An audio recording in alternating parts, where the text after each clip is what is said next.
Welcome to submodule 4 of the teacher's role in a data team module. This is the fourth of 7 submodules, contributing to deepening a teacher's understanding of his or her role in a data team. The first 3 submodules focused on understanding the mechanics, the process of a data team that is conducted under best practices.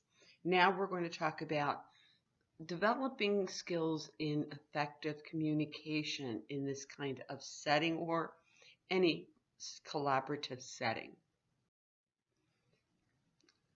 It's important to develop both verbal and nonverbal listening skills.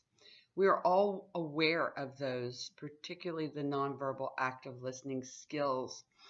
We've all been challenged more with that now with virtual learning during the pandemic, and I find that I am missing something by not being able to look at my students and read their body language.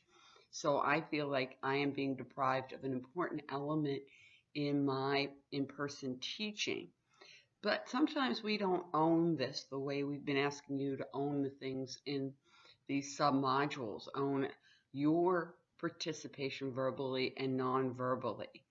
And I find this a very engaging quote of, "We have 2 ears and 1 mouth, so we listen twice as much as we speak." Now, Julian Treasure has an excellent TED Talk that I've provided you with the web address for 5 ways to listen better. It's under 10 minutes, but it packs some powerful suggestions and strategies to listen better. Now, there's another set of strategies that have been developed by David McNaughton, and that's the laugh, don't cry strategies. And the laugh is a very proactive set of strategies. Listen in a manner in which you communicate respect, eye contact, body language, head nodding, communicating respect and affirmation for what the speaker is saying. Ask questions and ask permission to take notes, because you will be scribing what the person's thoughts are. And you will focus on the issues. Don't sit there and bring in baggage from the person in the last meeting you were at with that particular person, or maybe something that person said or did in another meeting that offended you, or something you heard about this person. Focus on the issues. You are at that table to strategize for the improvement of a student or your school, not to personalize or attack someone. So focus on the issues, and all the while determine a first step for the group and a first step for yourself. We've all been in meetings where everyone focuses on why we can't do something. Someone brings up, well, what this person really needs is support in reading.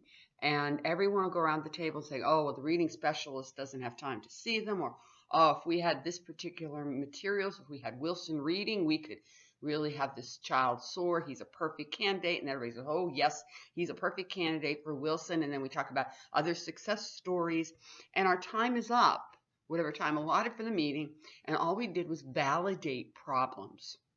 And we're not at the table to validate problems. We all know the problems. We're all professionals enough to know there are obstacles. So let's figure out the first step in overcoming those obstacles. So we look first to laugh, and we don't ever resort to crying. And why we cry is criticize, react, and yakety yak. The criticizing people who are not present, or the administration, or something a little more intangible like the school board that isn't there, and maybe we don't even have faces to go with the names of the school board people, but they're people, this is people to blame and criticize the parents who may not be at the table, react hastily, promising something you can't deliver. In my experience, anecdotally, I think one of the things that teachers promise is that they will support a behavior and not realize they can't support the behavior, such as, all right, Johnny will walk to his art class 10 minutes early so that he's not distracted, or that he has the time he needs due to his motor problems. And the teacher will sit there and agree to it without asking that important question of who is, if necessary, is going to escort him to keep him on track.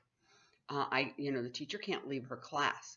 So she reacts and she's team playing, or he's team playing, and he affirms that, yes, Johnny needs to leave class early to start for gym or art class.